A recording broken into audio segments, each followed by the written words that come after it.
حمله عظیم قدرتی.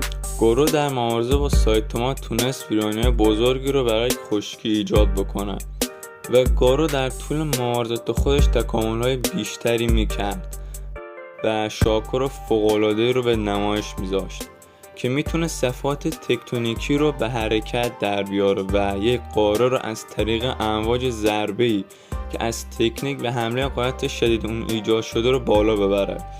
این حمله تا حدی فوق‌العاده قدرتمند بود که حتی میتونست فضای اطراف زمین رو منحرف بکنه، میدانهای مغناطیسی و گرانشی اون رو هم به هم بزنه و در نهایت باعث برآمدگی سیاره بشه. این تکنیک به حمله گورو موج شوک قدرت ضربه رو از درون حریف وارد و رد میکنه تا حریف رو از درون نابود بکنه و به همین دلیل باعث عبور موج ضربه از اجسام و برجستگی و نابودی پشت اجسام میشه و کلاً 4 بار این تکنیک رو انجام داده. یه بار هنگام مبارزه با دارکشاین و 3 بار هم هنگام مبارزه با سایتاما. و دیگه رسیدیم به آخری ویدیو. حتما سابسکرایب بکنید و با یه لایک کردن منو خوشحال کنید. تا یه ویدیو دیگه، خدا نگهدار.